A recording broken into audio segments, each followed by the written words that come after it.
Bonjour à tous. Bonjour. Attention Renaud, pas devant l'écran. Ah non, je vais pas monter.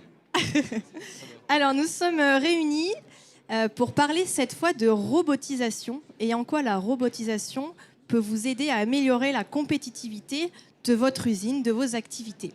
Donc nous avons aujourd'hui Arnaud de Serimatech qui a œuvré, collaboré avec Renaud de Aptar Pharma. Et ils ont œuvré ensemble pour mettre au point une solution automatisée de logistique qui va du pied des machines, donc des machines de conditionnement, jusqu'à l'expédition. Et vous le verrez dans des contraintes qui sont assez fortes dans le milieu pharmaceutique et dans un bâtiment qui était préexistant au projet. Je vous laisse la parole. Bonjour, donc je suis Arnaud Sabia. 2 mots sur l'entreprise que je représente. J'en suis son directeur d'exploitation et du développement. Donc Serimatech est une PME intégrée dans un groupe à présent dédié au métier de la robotisation, la gestion du flux et tous les systèmes associés, les services, jusqu'à l'efficience énergétique des installations. Alors, on est 40 personnes. On appartient maintenant à un groupe de 160 personnes en France et 1500 personnes dans le monde dédié au métier de la mécatronique au sens large. Donc bonjour, moi je suis Renaud Sermondade, je suis le directeur général Europe, Moyen-Orient, Afrique d'Aptar Pharma. Aptar, c'est un des leaders dans les systèmes d'administration, dispensing, dans le domaine de la beauté, dans le domaine de la maison et aussi dans le domaine de la pharma. Et donc Aptar Pharma a un certain nombre d'activités en France, dont l'activité qui est sur le site du Vaudreuil, qui est une activité de fabrication de systèmes d'administration de médicaments, majoritairement nasal et pulmonaire. Et le site du Vaudreuil, c'est notre plus grand site aujourd'hui dans le monde. Donc c'est un site d'environ 30 000 m² qui sort 800 millions de dispositifs par an. Voilà. On y va ? Je vous laisse présenter le projet. Alors, on va passer rapidement sur les slides. Il y a beaucoup d'infos. On n'est pas là pour plonger dans la technique. Faut savoir que c'est un projet qu'on a démarré en 2019, qu'on a installé en plein Covid. Et ce qui est intéressant, c'est qu'on a aujourd'hui le recul vraiment sur une montée en charge forte. Donc, l'idée était de récupérer des sachets plastiques dans lesquels sont mis les composants, tous les sprays nasaux, donc les embouts nasaux ou buccaux sont mis dans des sachets plastiques dans les unités de production et doivent être ramenés en zone logistique. Cette opération était complètement manuelle, 1 500 000 cartons par an, fait du lundi au lundi, donc en 7 jours sur 7, 24 heures sur 24. Voilà, donc beaucoup d'enjeux autour de, bien sûr, la sécurité produits, sécurité process, sécurité humaine, conditions pharmaceutiques, intégration dans des bâtiments existants, et donc des notions de passage d'allées, etc., et des zones exiguës qui ont orienté fortement le choix via ces contraintes. Donc un petit schéma qui reprend en explication de dire on avait pour fonction de récupérer dans chaque unité de production les sachets plastiques, les emmener via l'ancienne zone logistique dans un nouveau bâtiment pour le coup, dans lequel on allait dédier la fabrication des cartons, donc le remplissage et la fabrication des cartons à façon, puisqu'il y a différents types de cartons, des gris, des blancs, des petits, des moyens, etc. et en juste à temps. Donc, voilà, donc on a cette petite animation. Donc, le choix s'est porté. Donc, la demande de notre client Aptar, qui était ambitieuse, a été de dire on veut un flux smart. On ne veut pas un réseau de convoyeurs qui nous encombre les allées, etc. Donc, trouvez-nous une solution smart, garantissez-la nous, autant que possible. Et ça a commencé par l'étude du flux AGV, AMR. On est sur un hybride de technologie. Je ne rentre pas dans les détails. Et avec des cadences quand même importantes, puisque chaque unité de production ramène le flux. C'est important. C'est 100% du flux logistique qui arrive en zone de conditionnement via ce flux. Donc forcément, un droit à l'erreur plus que minime. Peut-être si tu reviens, vous pouvez revenir juste sur le slide d'avant, ce petit schéma là qui est assez important. En fait, la production est faite en salle blanche. Donc en fait, on a des dispositifs. Et donc le challenge, c'était de prendre des produits en salle blanche et de les amener jusqu'à la zone de conditionnement qui ne l'est pas, sans rupture de charge. Et donc, un des gros travaux était justement, ce que vous avez, c'est ces créations de sas qui permet justement de nettoyer à l'aller et à la sortie pour s'assurer qu'on n'a pas de pollution lorsque notre petite tortue, comme on les appelle, rentre à l'intérieur de la zone de production. Voilà. Donc le principe, c'est qu'un opérateur déclare qui est dans la zone de production, déclare le fait qu'il a préparé une navette. Donc on avait gardé l'ancien système de chariot réadapté pour un sujet de backup, forcément, et aussi pour respecter des notions d'encombrement. Et donc il appelle et les petits chariots véhiculent en zone logistique. Il a un petit iPad, c'est comme appeler un Uber. Il dit voilà, moi j'en ai besoin. Il appuie sur le bouton et il y en a un qui vient rapidement. C'est exactement ça. Donc, on bascule ici rapidement donc, dans la zone packaging, où on va récupérer les chariots. Une solution développée complètement spécialement par l'équipe pour le fait de récupérer les sachets plastiques dans les chariots pour, suite au façonnage carton à la demande. Donc, il y a une traçabilité RFID, une identification de la typologie du sachet, donc du carton, qui est fabriqué en juste à temps pour emmener sur la zone de conditionnement, sur la palettisation. Il y avait une info un peu plus haute sur le nombre de références que j'ai plus exactement en tête, mais c'est très très très important. Et donc une notion de stockage. On a un nombre limité d'endroits de palettes finies qui vont permettre, avec le stockage, de faire de l'encours, de finir une palette ou pas, et de la ramener ensuite via des AGV autonomes, des AGV gerbeurs. Donc, un petit zoom sur la partie récupération des sachets plastiques. On a beaucoup travaillé sur la 3D, et je parle sous le contrôle de Benoît Prochet, ici présent, qui avait vu le premier projet. Nous, on avait utilisé la partie 3D, qui est un outil phénoménal qu'on n'utilise pas assez dans nos métiers pour se projeter. Et on avait commencé très tôt à faire des projections 3D simplifiées, qui au final n'étaient pas celles-ci, mais ça avait permis de poser les choses. Et le co-engineering qu'on avait fait ensemble a permis ensuite de travailler. Donc on a vraiment travaillé beaucoup avec cet outil. Et c'est important sur la compétitivité de la solution, aussi bien en validation des solutions, mais aussi en adhésion des équipes, en explication, soit vers le CODIR, soit vers donc, le up ou le down. Voilà. Donc là, on déroule le reste de la ligne avec donc, la partie effectivement plus fabrication carton, remplissage, fermage, scotchage. Donc là, je dirais qu'on est dans des technologies en elles-mêmes beaucoup plus classiques.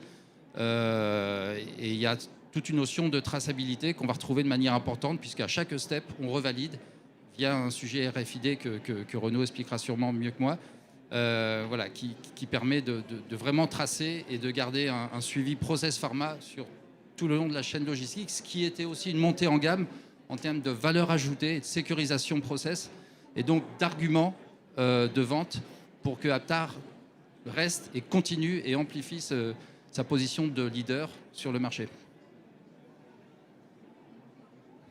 La partie palettisation, je passe aussi rapidement, je dirais somme toute assez classique par rapport à ça, donc avec la partie flux navette AGV Gerber qui va suivre. Donc on passe rapidement sur les slides hein, pour ne pas vous enterrer dans une présentation technique. Voilà, et donc qui permet d'avoir cette gestion en juste à temps aussi, et donc de minimiser le nombre d'emplacements disponibles pour éviter d'avoir aussi un bâtiment qui prenne des proportions énormes. Et donc on a utilisé ce flux AGV Gerber pour gérer de l'encours. Et ça c'est vraiment ce qui se produit tous les jours, des AGV qui vont et qui viennent, qui ramènent une palette pleine, qui évacuent une palette semi-pleine, qui la ramènent, etc. Jusqu'à la préparation des images camions. On a déployé ensemble la solution sur l'ensemble de sa valeur en incluant la data. Et donc on a connecté l'ensemble des installations pour avoir de la remontée, alors qu'il soit bien sûr de la remontée de production, mais au-delà de savoir si une ligne marche ou pas, ou si elle est à son temps de cycle ou pas, ce qui est intéressant et ce qu'on apportait nous comme valeur différenciante, c'est qu'on descendait dans le process. Savoir qu'une cellule est en écart de temps de cycle, c'est bien. Avoir tout de suite l'indication que c'est tel sous-ensemble, tel manipulateur qui est à l'origine de ce dépassement, c'est beaucoup plus intéressant pour la maintenance, qui va mieux s'organiser avec la production. Et l'arrêt planifié, on ne va pas faire quelque chose de préventif et de bateau, on va faire quelque chose qui est complètement identifié comme à valeur par rapport aux data que l'on remonte, qui explique que la perte de temps de cycle, la perte de rendement, la perte de production, ça vient de là. Très bien, merci beaucoup. Je pense qu'on va pouvoir maintenant présenter ce qui va intéresser tout le monde, c'est-à-dire quels ont été les bénéfices de cette robotisation de l'ensemble du flux. On voit, tu l'as bien expliqué Arnaud, que vous avez robotisé l'ensemble des étapes avec des contraintes fortes, notamment sur le bâtiment, les sujets RFID, la partie pharma. Donc qu'est-ce que ça a permis à Aptar de déployer cette solution robotisée, automatisée sur l'ensemble du flux logistique? D'accord. Alors, on va démarrer par le bénéfice humain. C'est d'ailleurs très important lorsqu'on fait ce genre de projet de mettre l'humain au centre du projet, notamment parce que vous avez un fort élément de conduite du changement. Sur ce genre de population, en plus, vous avez souvent des gens qui sont là depuis très longtemps. C'était pas mal de métiers, pas forcément la manœuvre la plus qualifiée. Et donc, dès que vous dites on va mettre des robots à faire du digital, forcément, vous avez des barrières des utilisateurs, des barrières des organisations syndicales, des barrières de tout le monde. Donc, le bénéfice humain, d'abord, il y a un vrai bénéfice en termes de pénibilité. Donc, vous aviez des gens qui portaient des sacs de 60 kg et qui sont passés à des sacs de 15 kg. Vous avez 75% de réduction sur la distance parcourue en poussant les 200 kg de produits. Donc avant, ils devaient faire 80 mètres. Maintenant, ils font plus que 20 mètres. Donc là, vous avez quand même un bénéfice relativement important. Vous avez aussi toutes les activités ultra répétitives, scotcher les cartons, où vous aviez pas mal de tendinite et autres métiers, et tout ça, ça a été éliminé. Et puis vous avez aussi quelque chose d'intéressant, dont on reparlera peut-être à la fin. Vous avez aussi une valorisation du métier. On avait quand même des tâches, on avait du mal à recruter des gens parfois sur ce genre de poste. On avait beaucoup d'intérimaires. Et là, d'un coup, il y a un peu plus de valorisation de cette activité-là. Et ça nous a aussi permis de pérenniser. Après, en termes de bénéfices financiers, sur le papier, on peut dire, forcément, vous avez une possibilité de réduction du nombre de TP avec toutes les tâches qui ont été éliminées. Maintenant, comme nous, on a la chance d'être dans une phase de croissance relativement importante, ça nous a permis d'absorber une croissance significative de 30 à 40% à effectif constant. En ce qui concerne le bénéfice financier, deux choses. Je pense qu'Arnaud l'a bien expliqué. Aujourd'hui, on a une solution qui marche. On a terminé le projet de mise en place. Mais maintenant, on a un nouveau projet d'amélioration continue. On a toutes les datas, toutes les données. Et donc, ça rentre dans le cadre de tout ce qu'on optimise d'une manière régulière. Merci. On va passer aux questions-réponses juste après. J'aimerais que vous présentiez un petit peu les difficultés que vous avez rencontrées dans ce projet qui est co-construit, et notamment le fait d'être deux entreprises différentes qui collaborent, un intégrateur et un industriel. Qu'est-ce qui a été difficile? À quoi les dirigeants de PME ou d'ETI doivent s'attendre en lançant ce type de projet? Tu veux que je commence? Oui. Alors, déjà, la difficulté pour nous, ça a été de trouver un partenaire. Donc pourquoi? Parce qu'aujourd'hui, vous aviez pas mal de prestataires et de grandes maisons, et tout le monde était d'accord pour s'occuper de sa solution. Je veux bien faire les AGV, je veux bien faire le RFID, je veux bien faire telle partie. Par contre, quand il a fallu dire nous on cherche un partenaire qui va être responsable de l'intégration de ces solutions, et lorsque j'ai une personne qui va m'aider à amener le projet de A jusqu'à B en incluant tout, c'était beaucoup plus compliqué. Et nous, c'est pour ça qu'on s'est tourné vers Serimatech. C'était pas les moins chers, en l'occurrence. Mais par contre, ils ont accepté et compris que ce dont on avait besoin, c'était d'un accompagnement, d'un partenaire qui allait nous accompagner. Global. Et l'autre sujet, c'est vrai que c'est aussi important, la proximité géographique. Moi, je dis souvent qu'Aptar, c'est notre philosophie, c'est implantation locale, ambition globale. Et le fait d'avoir un partenaire local où on avait une implication des équipes, et malgré le Covid, on a pu avancer, ça fait une grosse différence. Donc je dirais, trouver un partenaire, c'est déjà le premier élément. La première étape. Par contre, Arnaud, peut-être que l'expérience de travailler avec nous, c'était pas si facile. Non, elle était plutôt très agréable et je tiens à le souligner parce que Cerimatech va aussi bien intervenir chez des petits clients, des TPE, des PME, et je tiens à le dire parce que des fois on voit de nous une image assez complexe parce que c'est celle que l'on montre, mais on fait des petites solutions. Par contre, quand on bascule dans un projet comme ça, on change de mindset et on travaille en mode coopératif. C'est-à-dire que si on n'est pas complètement partenaire, c'est mort. Il y a tellement d'enjeux, il y a tellement de... Et vraiment, la chose que je veux souligner, parce que je pourrais passer une demi-heure dessus, c'est que Aptar nous a intégré, m'a intégré, moi et mes principaux collaborateurs, au comité de direction de l'usine. Donc ils nous ont mis au centre des discussions et donc il n'y avait pas de non-dit. Voilà. Donc par rapport à ça, on a rencontré pas mal de difficultés techniques, etc. Accessoirement, en mars 2020, on commençait juste l'installation. Donc lorsque le Covid a éclaté et le mot d'ordre était on s'arrête le moins possible parce que justement les produits correspondaient à des produits de santé, donc instructions ministérielles, préfectoriales, etc. On ne s'arrête pas. Voilà, donc il y a eu plein de choses, mais tout ça, on a vraiment pu le traverser en toute confiance et écoute respective parce qu'on était... voilà, donc ça, c'est vraiment très important, ce partenariat. Et de ces difficultés, en fait, on en est ressorti vraiment en point fort, ce qui nous permet aujourd'hui d'être très à l'aise à vous présenter la solution de manière très coopérative. Très bien. Tu évoquais, Renaud, la place de l'humain. Et on en a parlé dans la précédente bulle. On observe souvent, quand on met en place des solutions liées à l'usine du futur, une réticence au premier abord. Et comme pour le MES tout à l'heure, tu disais que finalement, une fois que c'est installé, une fois que le changement a été conduit, on observe plutôt des bénéfices, pas seulement pour le comité de direction, pas seulement pour les managers et les dirigeants, mais aussi pour les opérateurs qui voient leur travail facilité, amélioré. Est-ce que tu peux nous en dire un peu plus sur la place de l'humain dans ce type de projet ? Oui, alors déjà, ce qui est important, c'est d'impliquer les opérateurs ou les utilisateurs dans l'élaboration de la solution. Donc nous, on a réussi à faire ça dès le début. On les a mis dans des environnements virtuels où comme ça, ils ont pu se familiariser avec la solution. En plus, on les a écoutés parce que souvent, ce sont quand même les gens qui ont l'expérience d'utiliser ce genre de système ou qui ont scotché un carton depuis 10 ans. Ils vont vous dire ça marchera pas.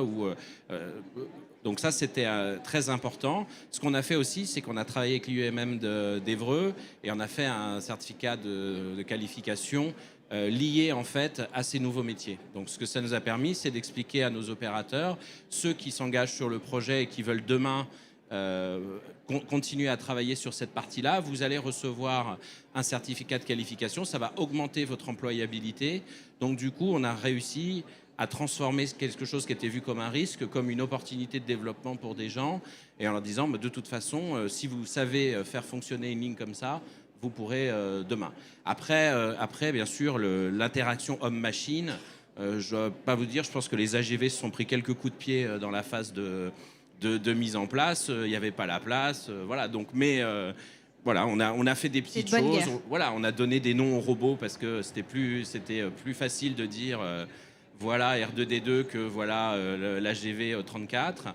Mais effectivement, en tout cas, c'est resté. Et surtout, ne pas le problème de ce genre de projet dans des entreprises importantes, c'est que vous avez des gens qui sont convaincus qu'il faut faire ça. Et puis vous avez des gens qui sont plus réticents, que ce soit de la robotisation, de la digitalisation. Et parfois on essaye de passer en force. Et comment on passe en force ? On dit ce projet-là, il faut le faire parce qu'il y a un ROI. Et du coup on s'enferme dans le fait de dire la seule valeur de ce projet, c'est le ROI. Le problème, c'est que le ROI, c'est pas une science exacte. Et en l'occurrence, Arnaud peut le dire, nous on a sous-estimé la phase de montée en charge. C'est-à-dire qu'en fait la solution, mais le temps qu'on monte à pleine charge de la solution, ça a pris beaucoup plus de temps. Le problème, c'est que si vous mettez plus de temps, le ROI, il n'est pas exactement celui qu'on avait dit. Et puis tout d'un coup, tout le monde commence à tomber sur le projet en disant mais ce projet, il ne marche pas. Pourquoi ? Parce que le ROI n'est pas bon. Donc c'est vachement important, dès le début, de dire, bien sûr, il y a un bénéfice financier, mais il faut vraiment insister sur l'ensemble du bénéfice pour ne pas se retrouver assez vite dans une espèce de dichotomie où vous avez l'impression d'avoir fait quelque chose d'extraordinaire et vous avez une communication purement financière qui dit mais je ne comprends pas, on n'a gagné que tant. Et ça, c'est une vraie leçon pour nous sur ce genre de projet. Merci beaucoup. On va passer à la phase de questions. Je crois que vous en aviez une. Merci, bonjour à tous. Moi, c'est avoir un peu plus de détails sur le profil des postes qui, dorénavant, gèrent la solution, justement, entre des techniciens, des ingénieurs, Parce que voilà, il y a beaucoup de techniques et d'informatisation. Donc, quel est le profil des gens qui maintenant pilotent cet outil? Alors effectivement, tu veux en parler un peu? Je peux donner mon Vas-y, éclairage, vas-y. mais c'est que déjà, pour revenir à la question d'avant, mais en lien avec celle-ci, c'est qu'il y a eu vraiment un souci, une préoccupation forte d'Aptar de faire monter en compétence les personnes. Alors, dans les personnes qui faisaient des choses simples, il y a eu l'identification des profils qui pouvaient monter sur des postes de conducteurs de ligne. Ce qui n'est pas acquis à tout le monde, et puis il y a ceux qui ne voulaient pas. Donc il y a eu vraiment cet effort-là. Donc il y a ce triptyque. Juste pour rejoindre un mot, parce que c'est important, je sais qu'ici, il y a des gens qui ne sont pas forcément des grosses entreprises. Là, on vous montre un peu le projet feu d'artifice. Bon, c'est pas à la portée de tout le monde, mais les briques, elles sont là. Par contre, le mindset, il est le même. Et je rejoins complètement, et pour le vivre au quotidien avec des entreprises plus petites, si on n'importe quel sujet de robotisation, si on part sur un pur calcul, j'enlève 2 personnes, je remplace par un robot, 90% de chances que ça ne marche pas. Voilà. C'est-à-dire qu'il faut en faire un sujet de valorisation, ça peut être marketing, commercial, et nous, on est là pour travailler avec le client, et le plus il va nous expliquer sa vision et ses soucis qu'il a ou son besoin de sécurité, une fois qu'on a une installation, un robot, on peut mettre de la sécurité process, on peut mettre du contrôle, on peut mettre du check, on peut mettre de la data. C'est pas forcément des coûts exorbitants. Et ça va donner une vision beaucoup plus valorisante. Ça va sécuriser le ROI, alors peut-être pas en année N+1, mais de manière certaine en N+2 ou N+3. Et puis, on emmène aussi beaucoup mieux les équipes. Après, dans la conduite de ligne, donc il y a la conduite de ligne, et puis il y a effectivement une organisation qui ensuite a été transversale. Nous, on est intervenu 2 ans en support à la maintenance, qui a été une demande aussi d'Aptar de dire on n'est pas prêt, donc on a travaillé de manière collaborative avec des électrotechniciens, donc qu'on a détachés en 24/24, etc. On en a gardé un d'ailleurs. Salaud. On a dit on s'attaque pas sur les sujets. Non. Non, mais on est très ouvert et le mouvement des personnes, dans un sens comme dans un autre, c'est important dans les écosystèmes, tant que ça se fait bien. Voilà, donc on a travaillé sur la maintenance. Donc nous, ça a permis aussi de transférer de la connaissance et on n'avait pas peur de ça puisque ça fait partie aussi du sujet. Donc des électromécaniciens et des ingénieurs informatiques industriels automatisme. Voilà, donc après, ça a été pris en main par l'usine et on a fait les 2 ans et maintenant on est sur un contrat beaucoup plus light pour Aptar, mais ça a été pris en main par ces équipes et il n'y a pas de problème puisqu'on l'avait écrit comme ça. L'informatique aussi, je mentionne, nous on a eu beaucoup de soucis liés à l'informatique. Je vais vous donner juste une petite anecdote, c'est drôle, enfin je ne sais pas si c'est drôle en fait. On avait les robots qui s'arrêtaient et on ne savait pas pourquoi. Et on a passé plusieurs mois à se rendre compte qu'en fait c'était la mise à jour de l'antivirus sur le réseau qui faisait sauter le réseau pendant une fraction de seconde et qui plantait les AGV. Voilà. Autant vous dire qu'on a mis beaucoup de temps à identifier ça. Donc ça, vous pensez, voilà, vous passez parler de la logistique, du conditionnement et vous êtes planté par un antivirus. C'est voilà, une belle leçon d'humilité.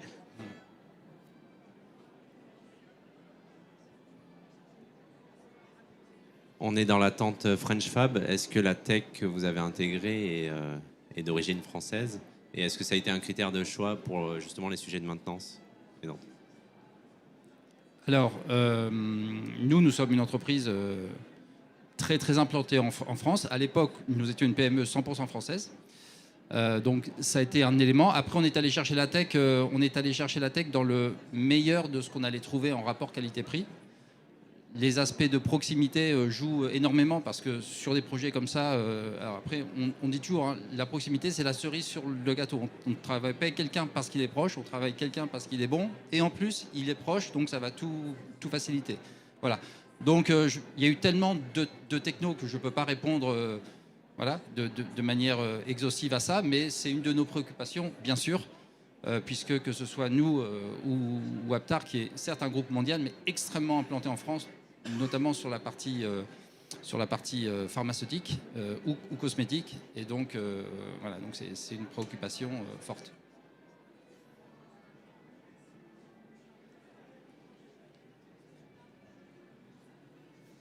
Alors, moi j'en ai une.